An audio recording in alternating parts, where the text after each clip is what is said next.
There you go. What's up, Chris?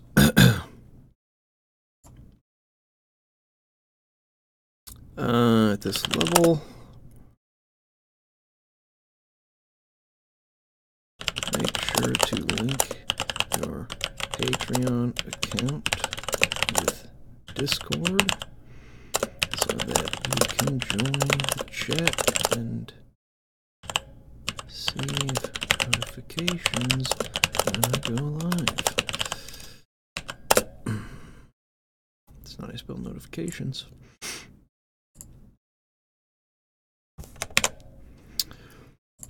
Make that for the $10 patrons. Publish now. Okay. So, here's where we're at. I've currently written, 7.5-ish pages. I still have to do a concluding paragraph, so this will probably end up being about 8 when it's done. That being said, this is not my best work. And I think a big part of the reason for that is that, I think it's a couple reasons. One, I didn't love this game like a lot of other people do. So I didn't have like a really potent or impactful thesis here, like that kind of drives it and brings it home, right? So that's one reason why I'm struggling to find a way to conclude it. The other reason is that I got to the section of gameplay, and it's just I had no motivation to describe this gameplay system. It's so complex. There's so many layers to it that it's just I was just feeling annoyed trying to describe it in detail. Oh, Chris, I'll show you. For a regular screenplay, which is in this format, it's about one minute per page. And you can see the formatting on a regular screenplay is pretty different, right? So that would be 1 minute per page. But this is more like 4 minutes per page. A little bit less than 4 minutes, but round about 4 minutes per page with regular single-spaced formatting for a page.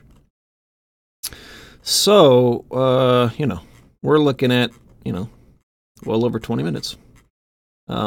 Which is about the same as my Chrono Trigger review, my review of Xenogears. Let's see, what else was in that range? My Final Fantasy 13 review was not in that range. If we go to there, that's not it. Final Fantasy 13 review was much longer. This one has to load all the pages. This one was 12 pages, beginning to end. So that one ended up being about 45 minutes long. We don't have that many pages for this one, thank goodness. Oh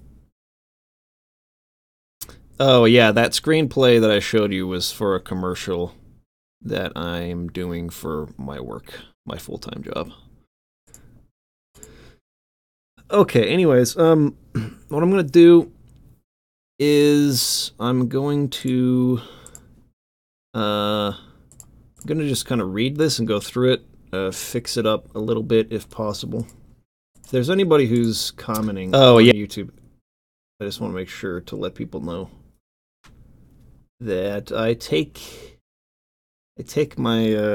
read the comments on Patreon. So you got to link up. You got to link your Patreon account to Discord, join our Discord, and when you do that, you will receive a reward through Patreon, which will give you exclusive access to the Patreon live streams channel on the Discord, and that's where I chat with people. No, I'm not doing a rating on this one. I only do a rating on the Final Fantasy videos because I'm trying to keep them consistent. But I didn't do a rating on Xenogears. I didn't do a rating on Chrono Trigger. For most other reviews, I don't do a rating because people just get way too uptight about ratings, and it's just not freaking worth doing. Because they'll just try to skip to the end of the video and look at the rating and not listen to anything you said. Okay, so I would like to spend tomorrow's stream, if possible. I'd like to spend tomorrow's stream recording this. Today we're probably not going to record. I'm just going to clean this up, try to find a way to conclude it so that it's ready to be recorded tomorrow. So let's just get to it. It's no secret that Chrono Trigger is my favorite video game of all time. There's really not enough praise I can pour onto it. It's without question one of the most perfectly executed. I always do it is when I write, but I always want to say it's. So we'll try to catch those. It's without question one of the most perfectly executed, laser-focused, and cohesive works I've ever had the pleasure of experiencing across the board. However, for all of its brilliance, its cleverness, and its timelessness, see what I did there? It also has some slightly troubling behind-the-scenes stories regarding the workload and stress that were endured by the development team to make it happen. In other words, brilliance of this kind comes at a price, and in Chrono Trigger's case, that price was paid heavily by young developers seeking to prove themselves to legendary figures at Squaresoft. In my Chrono Trigger review, I talked about Yasunori Mitsuda's experience, how he worked himself nearly to death and ended up in the hospital. But I didn't have a chance to talk about Masato Kato, the story planner and script writer. If you don't know who this guy is, he's the one responsible for some of the most badass cutscenes of the NES era with the Ninja Gaiden titles. But in his interviews for Chrono Cross, he expresses a level of candid bitterness that I'm finding more and more common among these poor developers who worked at Squaresoft during their golden years. And honestly, who can blame them? This seems to be the attitude of Kato toward Chrono Trigger when you look at his responses. And the most interesting thing about this sort of subdued resentment is that it seemed to be the driving force for him creatively in how he approached both of its follow-up projects, Radical Dreamers and Chrono Cross. It's also likely the best explanation for the change in tone that so many Trigger fans make a point to address in their criticism of Cross, but I'll get to that a little later.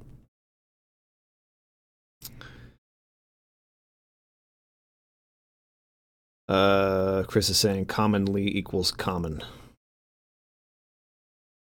I'm not sure what you mean by that. Many people who play Chrono Trigger before Cross and saw the way the game ended might have wondered why there was any need for a follow-up to it at all. Well, for Kato, at least, the motivation was derived primarily from Shala, whose story he felt was left unfinished and unresolved. Radical Dreamers, a text-based visual novel released in 1996 on the Satellaview. I need to look into how that's pronounced. Satellaview add-on for the Super Famicom was the result, and in Kato's mind was initially more like a small indie film project where a small tight-knit group came together to create something fun. Over the course of its 3-month development, though, it sort of evolved into something larger than it was ever intended to be, and the finished product left Kato feeling embarrassed, claiming that the development halted when it was only half finished. I mean, there's a sentence where the text says commonly, but you read common, and I think common is what you probably meant. Hold on.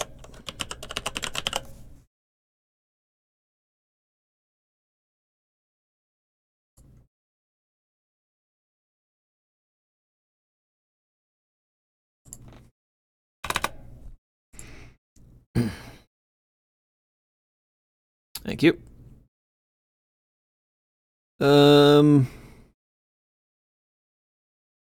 Also felt strongly. No, he felt so strongly about this, in fact, that when Square wanted to include Radical Dreamers with the PlayStation release of Chrono Trigger, Kato simply refused. Rather, after production wrapped on Xenogears, Kato decided to take the ideas introduced in Radical Dreamers and turn them into a full-fledged game in their own right, claiming that he heard Kid's voice echoing from within him, calling him to finish her story. So began the development of Chrono Cross in mid-1998. Right from the beginning, though, Kato was firmly against taking the ideas and design philosophies of Trigger and simply implementing them again in Cross. He wanted, in as many ways as possible, to start from scratch, to try to create something that had never been seen in the genre before. This meant he axed any discussion on bringing time travel back, deciding instead to explore the idea of parallel worlds that the player would have to travel between. It also meant doing away with Akira Toriyama's art as the basis for the look and feel of the game. In Toriyama's place, Square brought on Nobuteru Yuki to design the characters and Yasuyuki Hone to provide art direction. And the difference between each game's art style is stark, to say the least. In addition to this, the battle system from Trigger was completely scrapped, effectively abandoning the ATB system that Final Fantasy had made popular, and replacing it with what is probably the most unique battle system I've ever seen in an RPG. The result is a game that feels very different from its predecessor in almost every respect. And while this was the intention of the game's director from the beginning, it is clear that the dev team, alongside Squaresoft as a whole, felt concerned about living up to the lofty achievements of the dream project, and had some fears about how Cross would be received. This is seen clearly in interviews with the game's producer, Hiromichi Tanaka, who claimed over and over again that Chrono Cross is not a sequel to Chrono Trigger.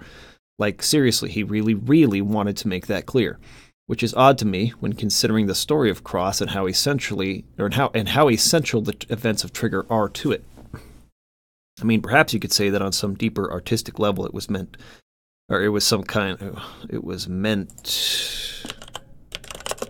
as some kind of spiritual successor or something that had elements of Trigger should be capitalized, of Trigger in it, but was never intended to be a true sequel.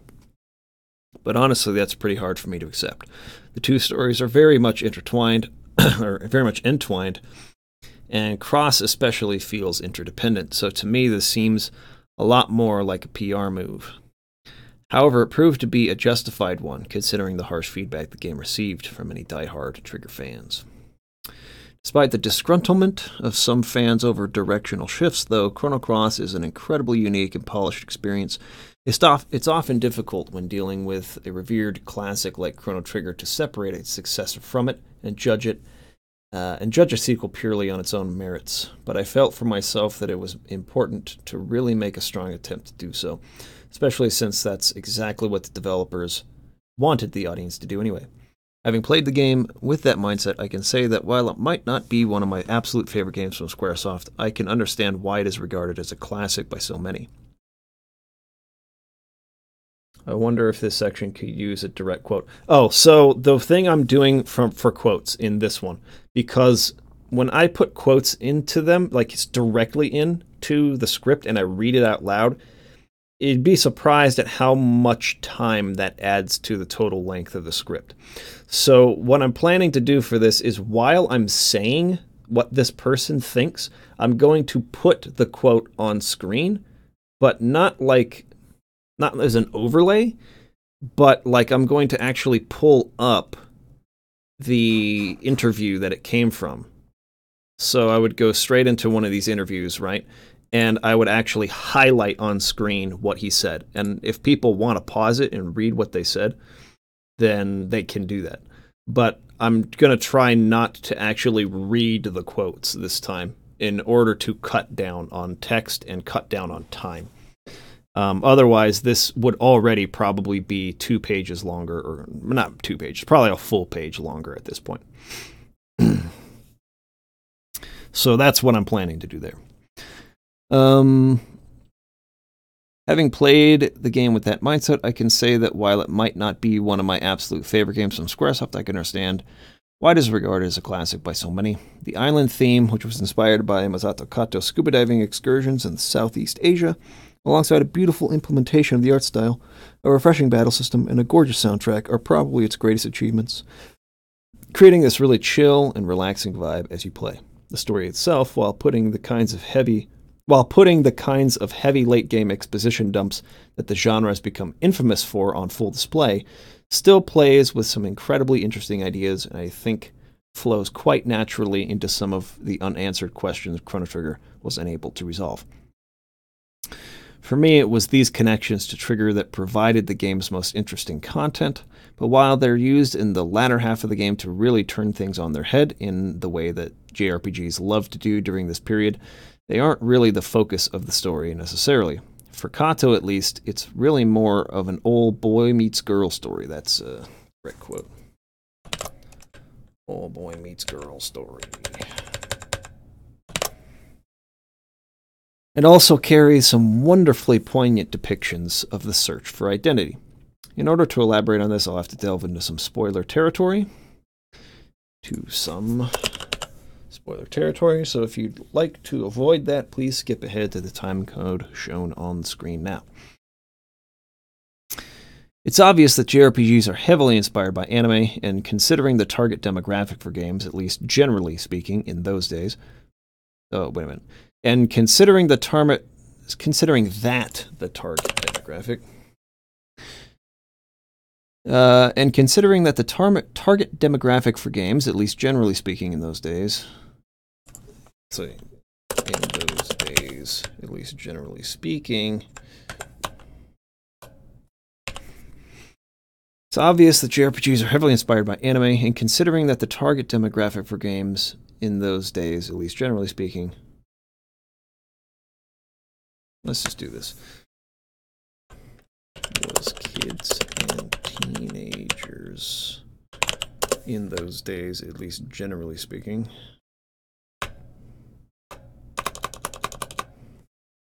It's obvious that JRPGs are heavily inspired by anime, and considering that the target demographic for games, considering that kids and teenagers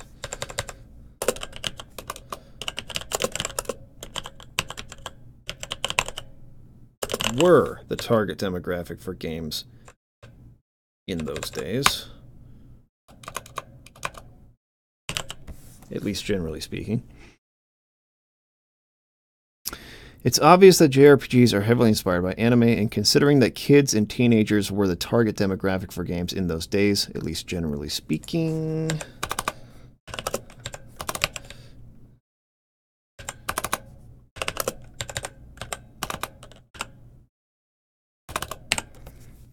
It's obvious that JRPGs are heavily inspired by anime, and considering that kids and teenagers were the target demographic for games in those days, at least generally speaking, makes a lot of sense that self-discovery and coming-of-age tales that are commonly seen in shonen anime crossed over into video games.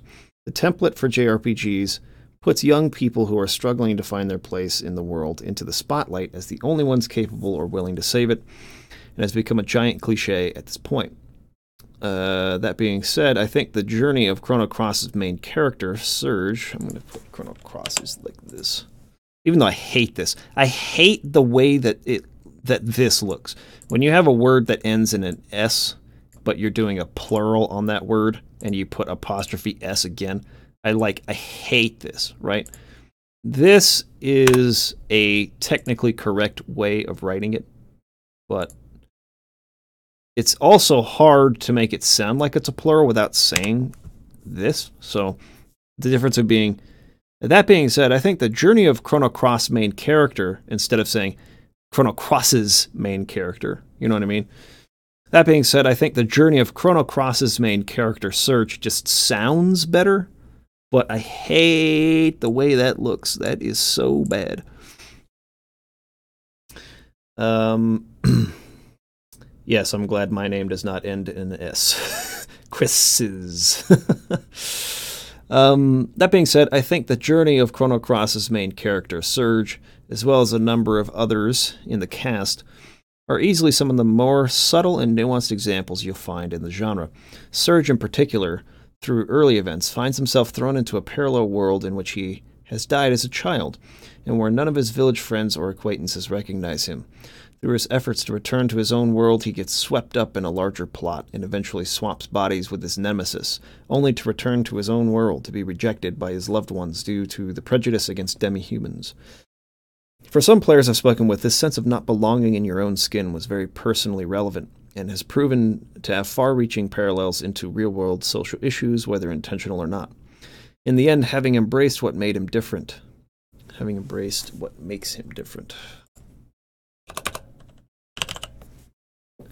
Surge finds the strength to reclaim his identity and embrace his unique gifts, and with the help of friends faces the dangers that are his destiny to defeat.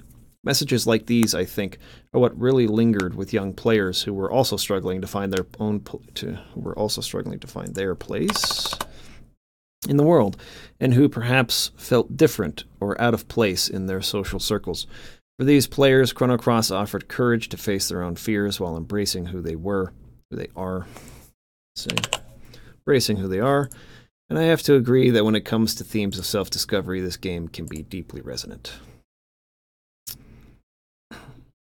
For others, though, it's all about the journey across such a beautifully realized world, discovering memorable locales and endearing characters to recruit. This game has a total of 45 playable characters to enlist to your cause, many of which can only be unlocked over multiple playthroughs, and while trying to implement and execute on such a large cast inevitably leads to a majority feeling shallow or underdeveloped. For those who enjoy collecting, it can be quite satisfying to find and round them all up.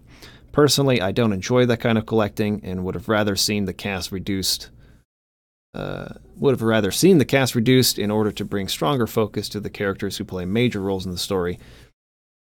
Personally, I don't enjoy that kind of collecting and would have rather seen the cast reduced in order to bring stronger focus to the characters who play major roles in the story. But even if the character development isn't quite as deep as I would have liked, there are still some absolutely brilliant moments for a select few, and those moments certainly deliver on an emotional level.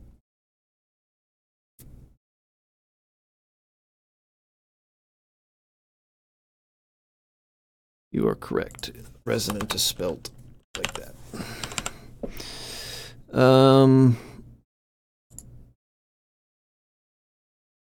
Where I think the game struggles most, though, is on finding a central message or theme used to guide the directorial choices and overall pacing.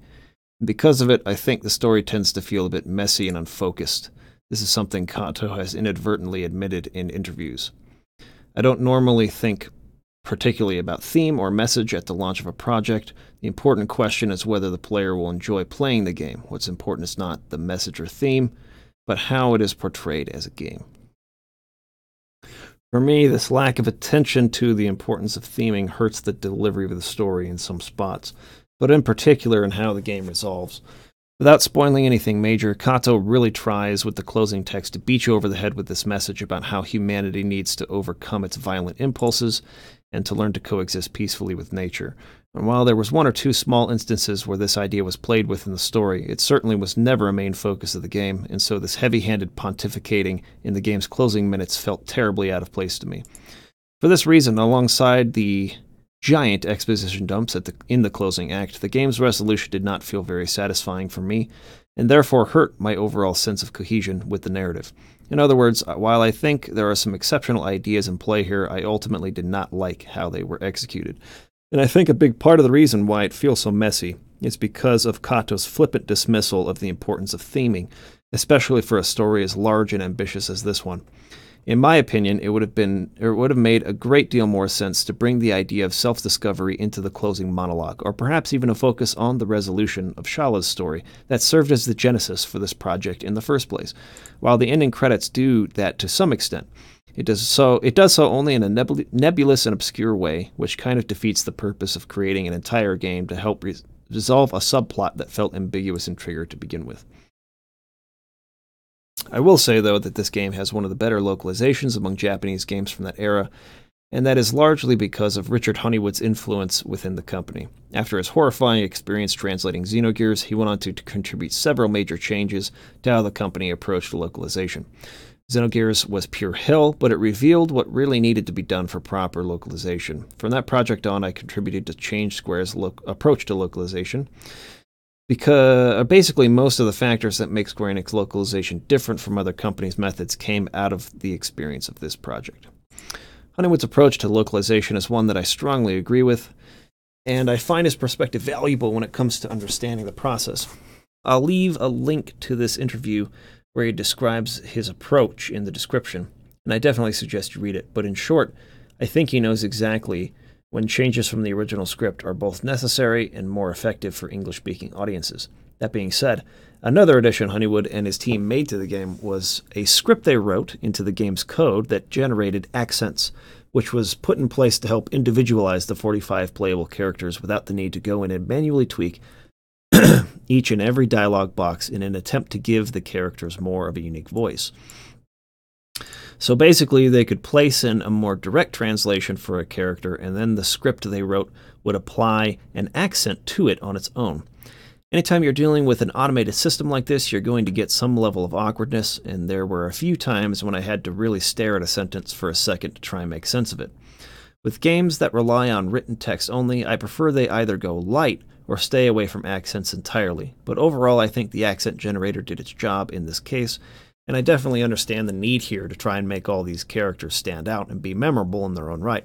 Again, personally, I'd rather they just reduce the cast size and focused on handcrafted dialogue, but that's just me. Anyway, while not perfect by any means, Chrono Cross's story does still have some absolutely amazing moments, and I'm certainly glad to have played through it myself. My problems with its execution are firmly rooted, but they would never keep me from recommending the game to other players, even if only for some of the characters, scenarios, subplots. The characters, scenarios, and subplots, which is where the storytelling truly shines. Alright, so now we're moving on to the gameplay. This is where I started feeling frustrated and just like stuck, and I did not want to do this anymore. So let's see how this sounds. On the gameplay side of things, I have a lot of praise, though. Not only did the team try to create something refreshing and different from the established formula, they succeeded in making it really interesting, fun, and fluid. I'll start with the combat, and the best place to begin there, I think, is with the element system. Magic spells, or elements as they're called in this game, are actually items that can be found in the world or purchased at shops, and you can hold several of each in your element inventory. These elements then need to be equipped to your characters before they can be used in combat. In some ways, this is actually similar to how Final Fantasy VIII's Junction system worked, but with a key difference. In FF8, when you used a spell, it disappeared from your inventory, and you'd either have to draw another spell to replace it or refine one. When you use a spell in Chrono Cross, it isn't use up like that. Here you can only use any particular spell once per battle. After the battle ends, you'll be able to use it again in the next battle, but you're only allowed to use any given spell once in a single battle. This means you'll have to equip several elements to use if you want to be able to use magic continually throughout the fight. I think I'll put fight there.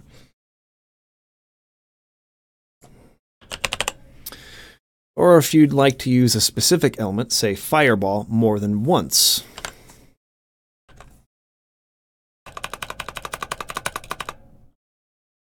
At the beginning of the game, you'll only have a few slots available to place your spells into, but as you level up, you'll find yourself with dozens of spots to equip elements.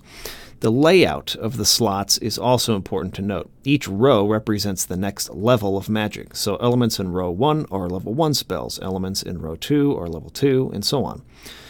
However, you aren't locked to putting level 1 magic into the first row. You could also place a level 1 element into slot 7 if you wanted to. And the spell's power would be increased, which is indicated by the plus sign next to the number. You can also do the reverse and put a high-level spell into a low slot, but its power would be decreased. See you later, Chris. Have a good one, man.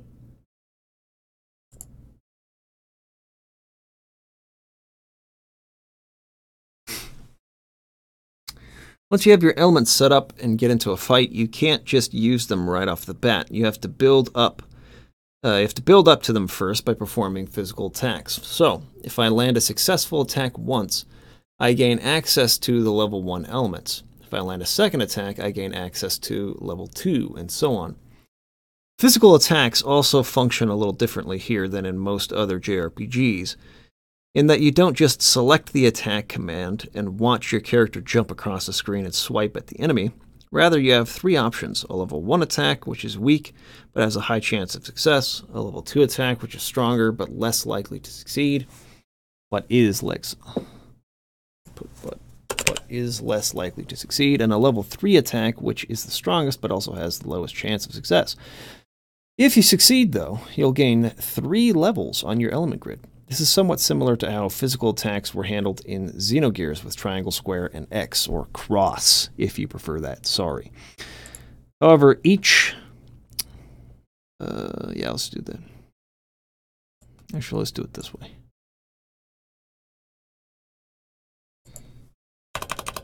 Emphasize it like that.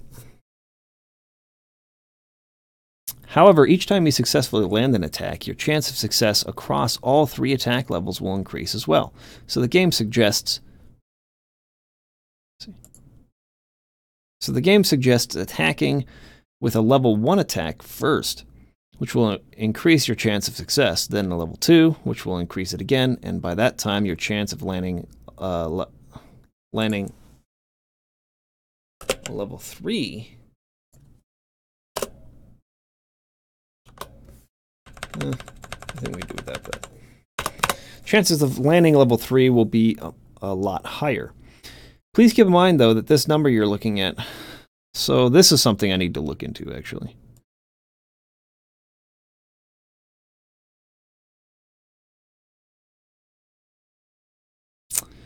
I don't know if this is true. How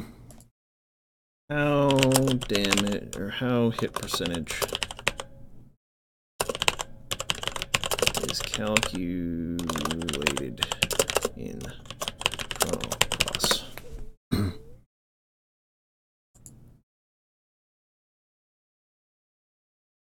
That's what I think. I missed 89% twice in a row once. Same damn crap happens in tactics. They must take into account the opponent's evasion. But it does. You didn't notice it because monster evasion is usually all the same. Small changes, like 1 to 3%.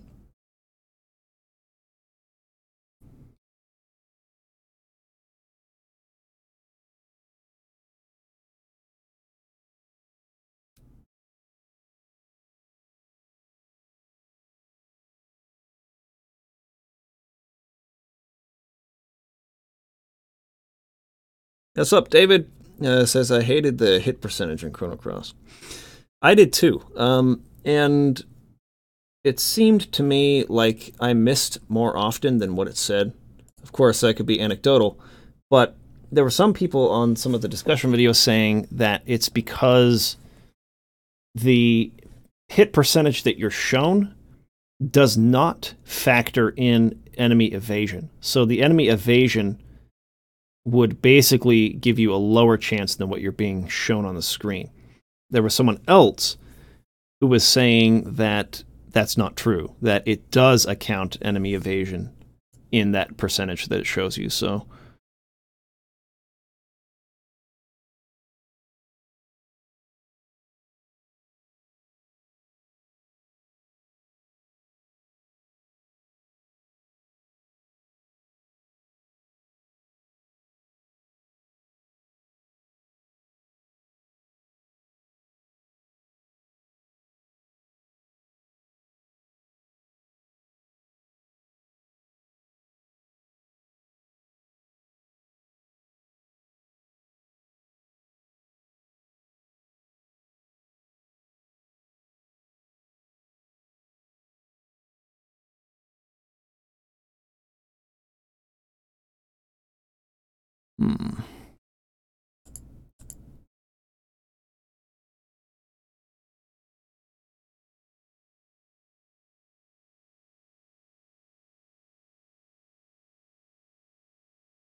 see, this person's saying this too.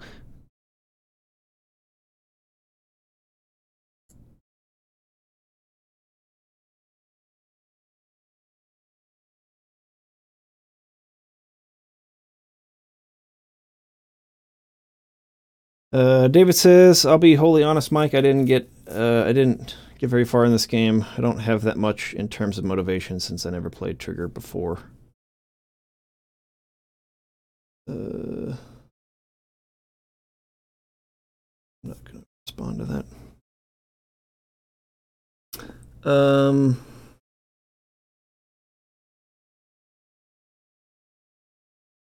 You started playing Trigger recently, you're saying?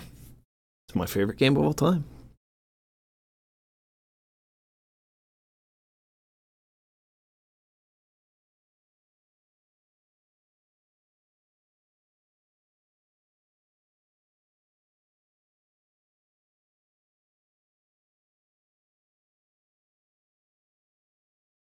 No, that's not it.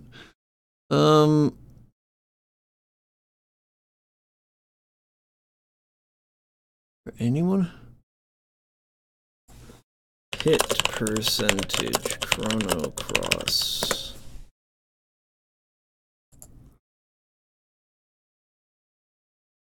Battle mechanic Chrono Cross that influences the character's ability to successfully land attack. The ribbon accessory that moral begins the game.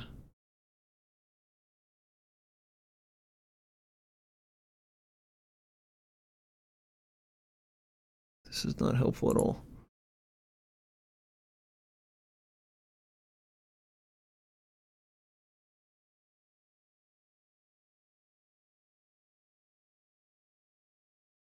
Okay, I don't know. I honestly don't know how that's calculated. So, if I can't find out, like, for sure,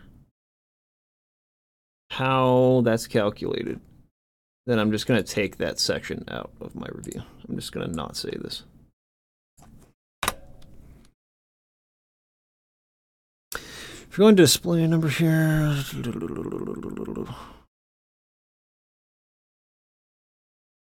I'm just going to cut all that out.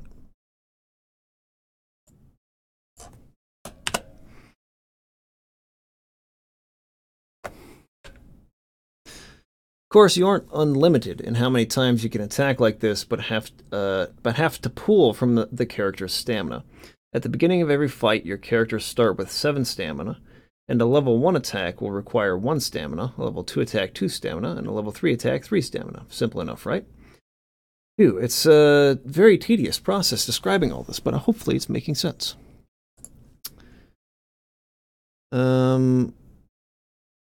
Pretty sure in Cross there was an additional stat it was tied to. I can't find any evidence for that. People were saying that the hit percentage that shows on the screen... let's just get into a video that shows Chrono Cross battle system.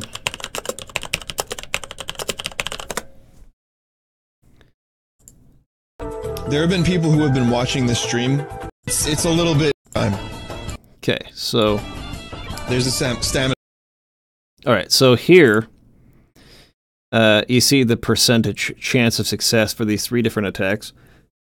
What some people have been telling me is that this number right here is calculated by the character's accuracy and equipment, but that it does not factor in the enemy's evasion.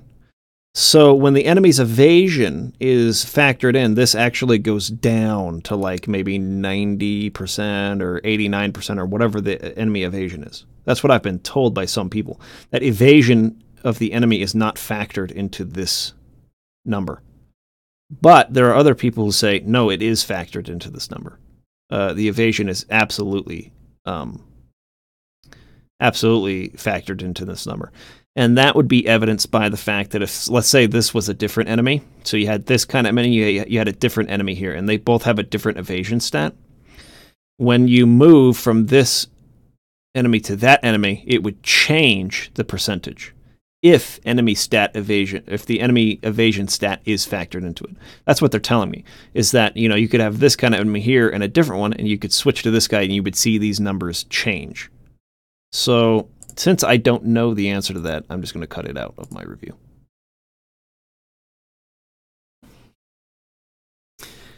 Anyway, the goal is to use your stamina to gain access to your higher level spells, then use them to inflict big damage by exploiting enemy weaknesses. Red deals extra damage to blue, green to yellow, white to black, and vice versa. However, using the spell at the end of the turn also takes stamina, which means you'll dip into the negative and might not gain a full 7 stamina back on your next turn. On top of this, you have the field effect gauge? Is that what it's called? The field effect gauge? Spelled like that. The field effect gauge in the top left corner of the screen. Basically, this tracks which elements were used for the previous 3 turns. Both the player's party and the enemies affect this. So when one of my characters casts a blue spell, it colors in the inner circle with blue. Then on my next turn, I think I could probably skip saying all of this. think I could probably cut.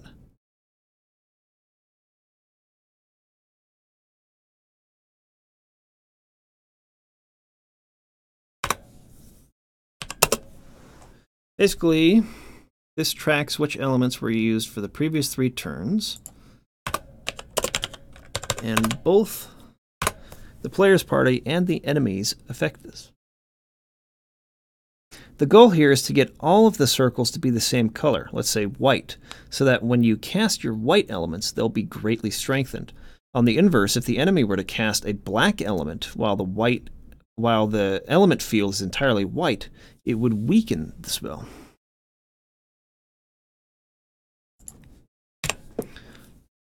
In addition to this, you can only cast summons in this game when the element field is filled in entirely with the element that summon is associated with. To me, it was kind of a hassle to make this happen, so I didn't really mess around with the summons too much. But when you can make it work, they are really powerful, for sure. David says, what if that 92% wasn't 92 out of 100, and it was more like 92% of another value? That's how I kind of took it, since you miss a lot, even at high values. What do you mean by that? 92% of another value? I'm not sure I understand what you mean.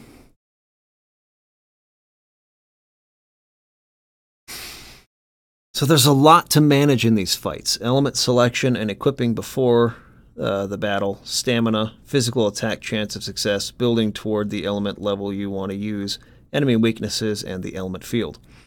Overall, it might seem like a lot at first. I certainly felt that way as I was trying to figure it out in the early game. But when all is said and done, I think it has just the exact right amount of layers and depth to keep it feeling exciting as you play through the game. There's a good level of strategy and choice to make it fun to fight throughout the entire game. But even if that isn't the case for you, enemies can be avoided in this game, so if you'd rather just move on, there's no dealing with random encounters. You can also run successfully from any fight in the game, and yes, that applies to bosses as well. This is a super great feature in my opinion, considering that a lot of times you might not know exactly what to expect when you reach a boss in these old JRPGs, and maybe haven't prepared in the right way. Being able to run from battle, re-equip yourself, and come back was something I really liked, and I wish more JRPGs did this as well. David says, like accuracy. 92% of a character's accuracy? So I'm just trying to wrap my head around what you mean by that. Like, the character's accuracy is 80. You're saying that that value would represent 92% of 80, which would be, what, 70-something? So it ends up being 70-something percent? Is that what you mean? With the combat being as layered as it is, something it did feel... What? With the combat being as layered as it is, Sometimes it did feel like battles progressed a little slowly, more so than other games anyway, but there's always the option to instantly escape or avoid battles altogether if you're finding battling tedious.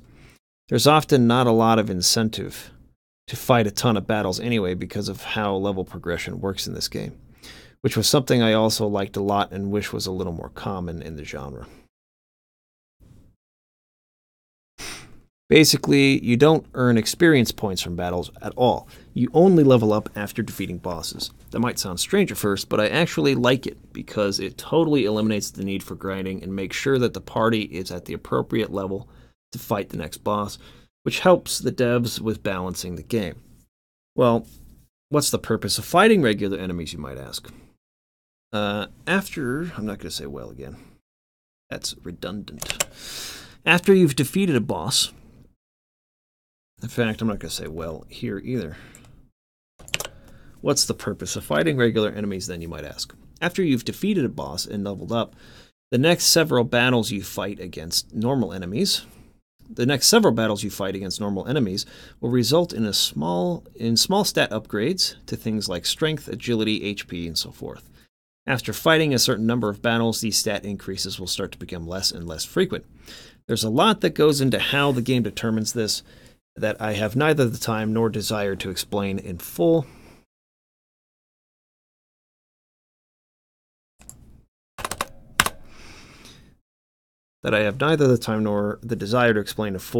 Nor has anyone really figured everything out for sure, but I'll put one of the better guides I've read on this in the description if you're interested in looking at it. The basic idea is this: when you fight a boss, you level up, and after that, each battle you fight for the next while will give you small increases to your stats. But the more battles you fight, the less often you'll see stat upgrades. Upgrades to the point where,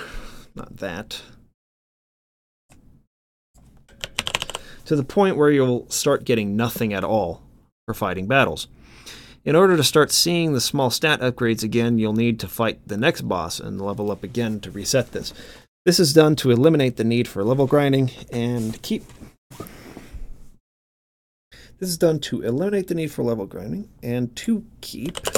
the game balanced in a way that the developers can tightly control. And overall, I like the idea because the player is never under or over leveled this way. The only real criticism I have when it comes to combat is that, similarly to the way materia makes character selection a bit meaningless in Final Fantasy VII, the element system sort of does the same thing here in Chrono Cross. For the most part, combat is about using physical attacks to build up to the element you want to use, and so the strategy is universal for just about every character. The characters don't really feel unique in how you use them in combat. So again, I never felt all that motivated to experiment. Their innate element color, which affects their element strength and weakness, was more important than the actual character in that sense. There are a couple of exceptions to this, like Sprig, who can use the doppelgang ability to transform into monsters she's killed and use their abilities. This makes her unique from any other character and plays a part in learning the necessary abilities to win in the monster battling arena later in the game. But outside of that, there's kind of a select few characters who have the best stats and special weapons, and you'll typically want to go with them, since most characters play the same way anyway. When it comes down to it, though, I really liked the new ideas that were brought to Chrono Cross. It just felt refreshing to see a take on the JRPG formula that hadn't really been done before, and shows the depth of the genre's potential. It's great stuff. Okay, now we're moving on to music. Yasunori Mitsuda is a guy I relate to a lot, at least from what I've read about him. He's an extremely passionate guy and a total perfectionist when it comes to his own work. His willingness to work himself to death to make up for perceived shortcomings is something I relate to in a big way, and I think it's primarily why his music is so full of emotion. Chrono Cross's music, I'm going to write it out like this, is no different. It is considered by the vast majority to be an all-time classic video game soundtrack, and for good reason. After having gone through the roller coaster ride of bad health that he experienced on Chrono Trigger and Xenogears, Mitsuda finally decided it was time to take better care of himself, so he departed Squaresoft and began working as a freelance composer. Luckily, Kanto convinced the company to bring Mitsuda back, despite their unwillingness, since he had just quit.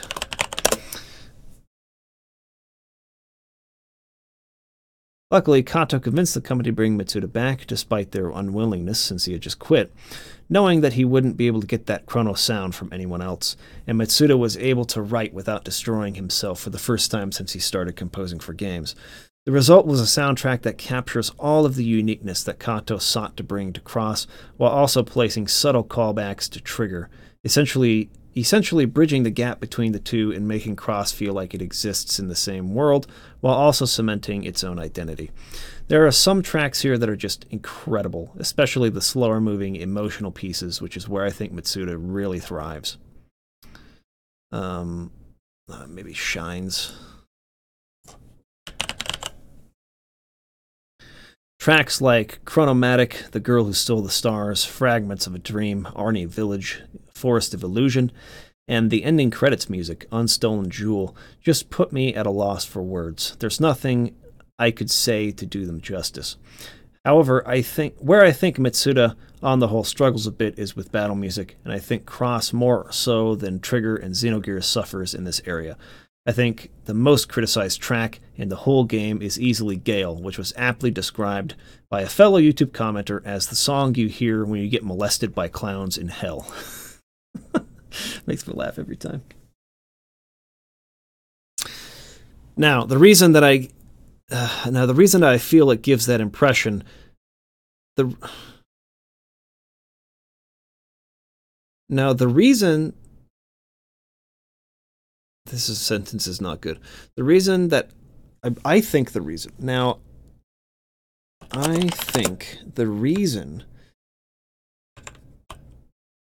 that it gives that impression. Now, I think the reason it gives, not that it gives. Now, I think the reason it gives that impression has more to do with instrument choice and mixing than it does with the melody or musical phrases. Gale's melody is carried by this fiddle-esque string playing, which is usually associated with a festive piece rather than a dangerous one, and the bouncing, bubbly bass adds to that wacky or silly nature that obviously conjured up the image of clowns for some. However, listening to the arrangement of this track to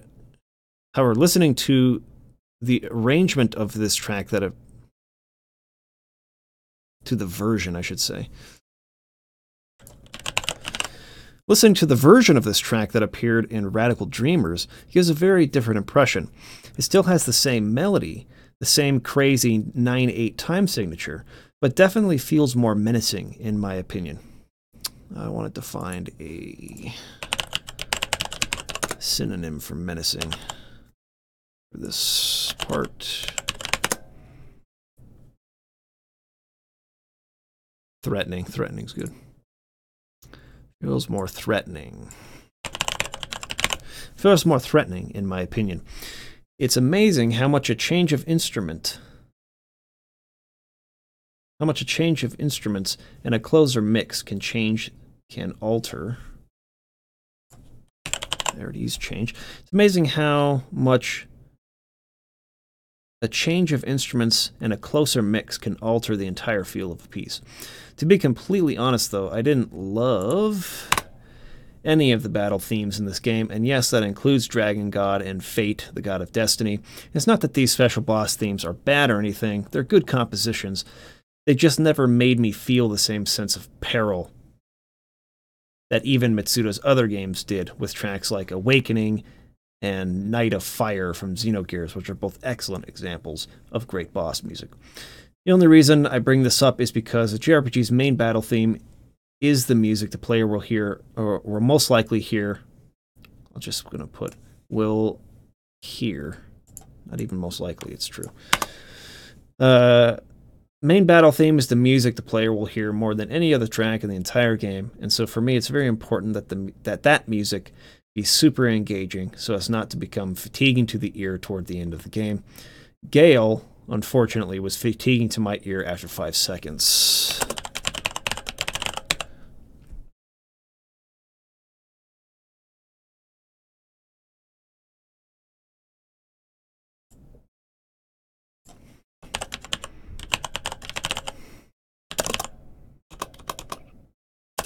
In this case, Gale was fatiguing to my ear after 5 seconds. Aside from battle music, though, Chrono Cross's soundtrack is absolutely brilliant. Okay. Now I have to wrap this up. And I'm struggling to find a way to do that.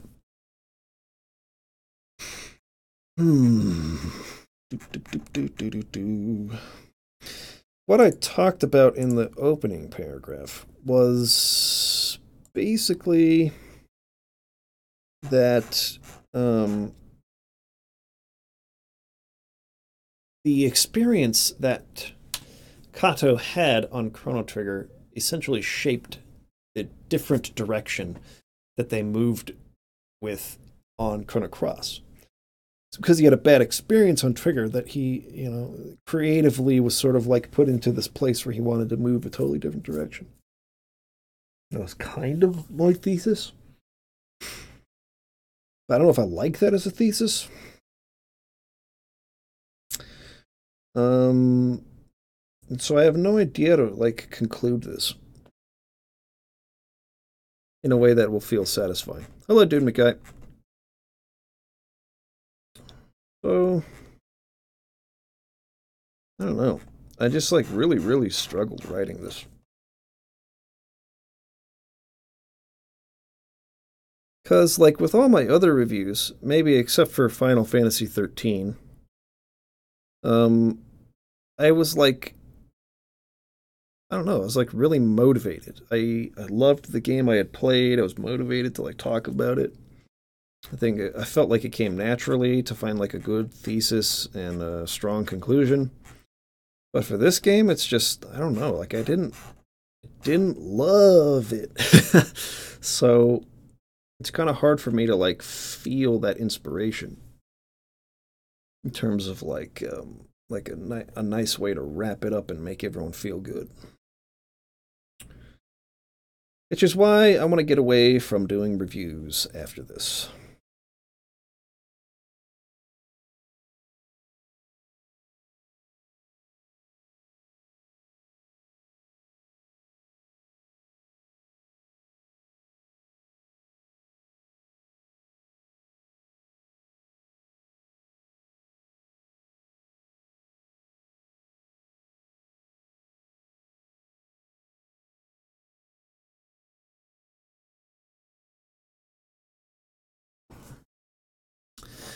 Yeah, I really don't know.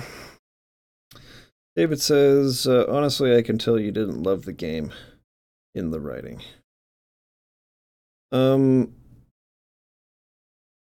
I didn't hate it either. I thought it was a good game.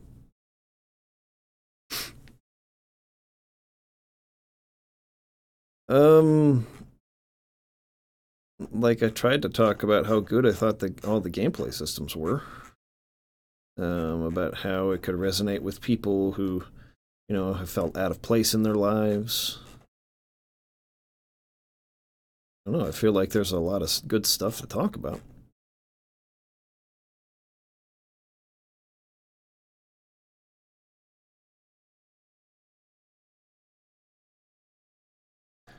I don't know. I'm just not feeling like super solid about this script at the moment. I think it needs more work.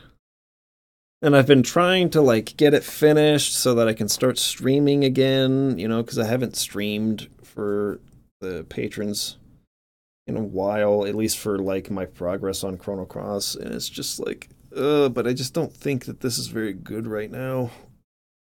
Like, I don't think it's very good. It needs more work. It needs more time for me to sort of like sit on it and think about it and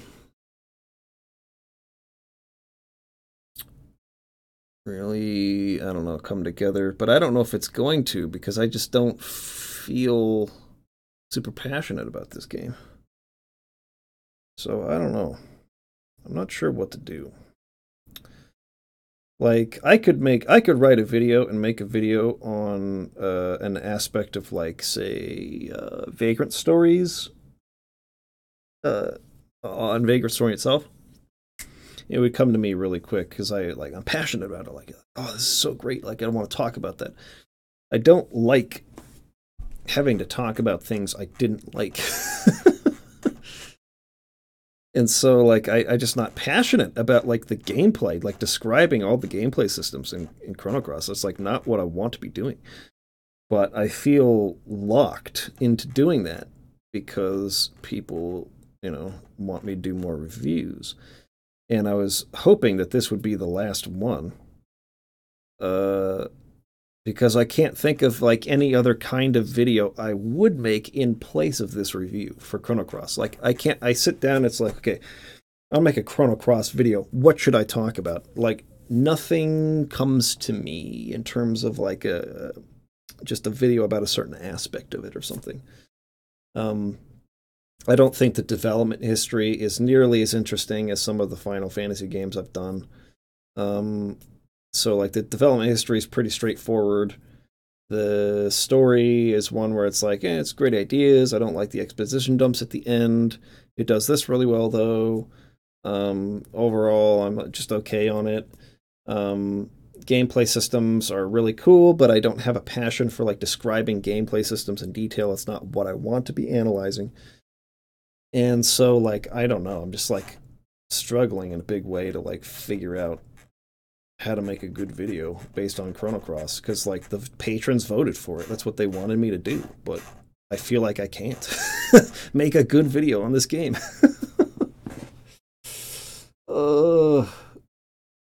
Oh my gosh. Oh man. Anyways, when I get to a point like this, it's probably best to step away from it for a little bit and think about it a little bit more. And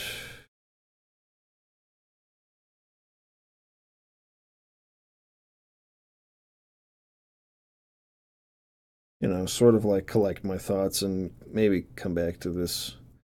Maybe what I'll do, since I believe... Oh, come on. I just want to go to Patreon. I believe that in the last vote... Where is it? Yeah. Vagrant Story won by a pretty wide margin on this vote. So I could probably start making a Vagrant Story video for this coming Monday. Maybe that's what I'll stream for the rest of the week.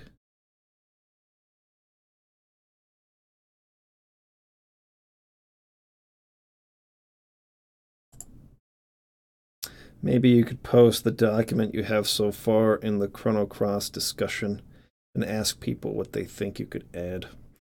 I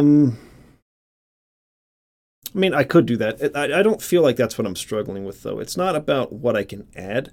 It's about the fact that I don't feel the passion for Chrono Cross that other people feel, right? And this kind of comes down to actually the reason why we're rebranding our channel and why I'm changing the way I'm making videos from now on. Because when I started out making videos for YouTube, I was making the Final Fantasy review series. But the Final Fantasy review series back then was very different from what it is today. What it was back then was a retrospective and then like mostly me doing story analysis. I didn't worry about story spoilers at all. I was just interested in going in depth about talking about the story. And then, I added my thoughts about the gameplay and then gave it a score. And I sort of like put this whole thing under this format of a like long form review. I think, though, at the time, I didn't really realize that what I was passionate about doing was taking people back and explaining why the thing that they loved was so good.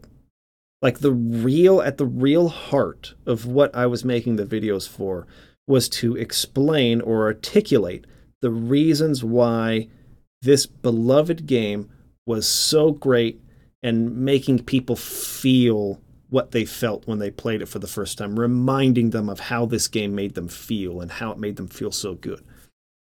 I believe that that is where my videos were really at their best. Like when I was doing that, that's the reason why people watched. That's why they subscribed. That's why they looked forward to the next one. That's why they suggested games for me to cover. Can you do my favorite game? I want you to, what they're really asking is, can you make me feel this feeling for my favorite game? So I've realized over the years that that's really what people want from my videos. So making a Chrono Cross review in the form I have written here is pointless because it's not going to give the lovers of this game that feeling. In fact, they're going to feel incredibly disappointed by it because I criticize it a little bit more than some of the other games. It was the same way with Final Fantasy 13. I like super struggled to like, because I didn't like it. Like, I didn't like Final Fantasy 13. So I'm trying to make people who loved Final Fantasy 13 feel that, like, sense of passion for the game and, like, why they loved it when I don't even like it. And it's kind of the same in this case. Now, I do like Chrono Cross, but I don't love Chrono Cross. So I'm really struggling to, like, dig in and find that sense of passion that people have for the game and, like, articulate that for them so that they can feel it. So that's why I want to get away from reviews altogether, get away from critical analysis, get away from that, and just focus on the aspects that are so good and make videos on that. And that's what I feel like I did successfully in last week's video that I did on music. And that's the kind of video I want to make moving forward. And so I just feel like it's like I feel so sluggish trying to, like, write this when I don't have any passion for it. And I feel like it's obvious when I read this that it's not there and that it's not going to fulfill what the viewers are hoping to get from me. So I don't know, like, this is kind of what I was worried about and why I was saying I want to get away from reviews a few weeks ago when I was talking to everybody. Like, this, because I know that this is going to be the result. Like, I knew this was going to happen. Like, I was going to get to a point where I'm going to run out of games that I grew up with, that I feel passionate about, and I'm going to play some games that viewers suggest that I don't like as much as they do, and I'm not going to be able to create that feeling for them. So, yeah, that's kind of where I'm at the moment. See, Dude McGuide is typing, but I'm going to sit on this a little longer. And I know that I could do a video on the intro sequence of Vagrant Story if I wanted to, like how to create, like, an exciting intro sequence. I have another video in mind about dialogue I could probably do as well. So, anyways,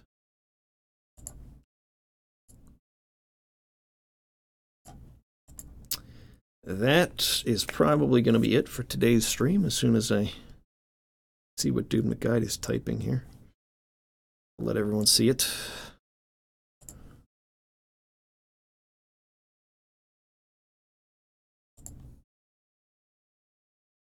Maybe you could just focus on how the game was so unique and experimental. For better or for worse, this was a game that did a lot of things differently. Maybe just focus on that aspect of the game.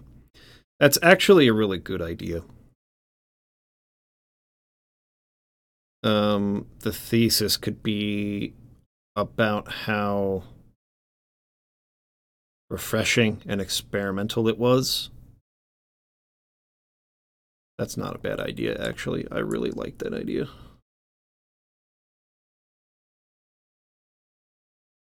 So my concluding paragraph could be something along the lines of, you know, a lot of fans of Trigger, basically, expressed disappointment on the release of the game. I could share the quote from Kato being, you know, if you, where he says basically, like, maybe Chrono doesn't mean the same thing to me that it does to you. I'm not sure how you came to your definition of what Chrono is, but I'm glad you fell in love with the first game. Here's a little quote on that. And then, you know, it might not be, or it might be very different, but that's part of what makes the game so unique, is just this really refreshing battle system. The way that it sort of tried out new things, and a lot of that was really well done.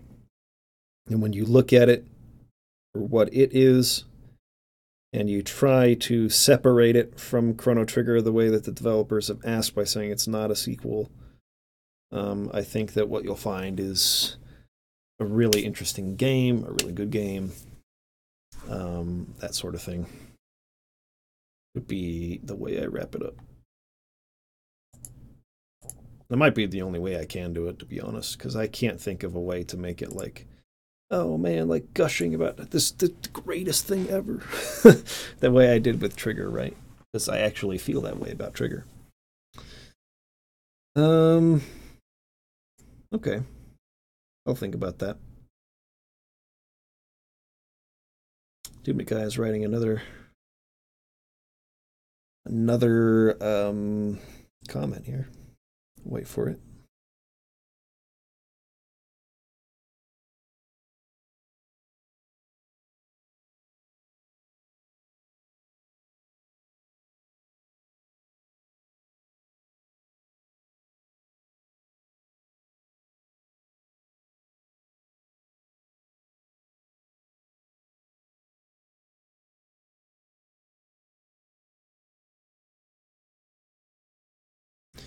You don't have to mention if you liked the risks and the changes that Chrono did, just that something taking risks for the sake of doing something different is commendable.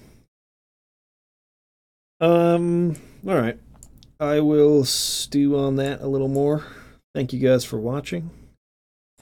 And I'll be back again tomorrow at the same time to decide how we're going to move forward. Peace out.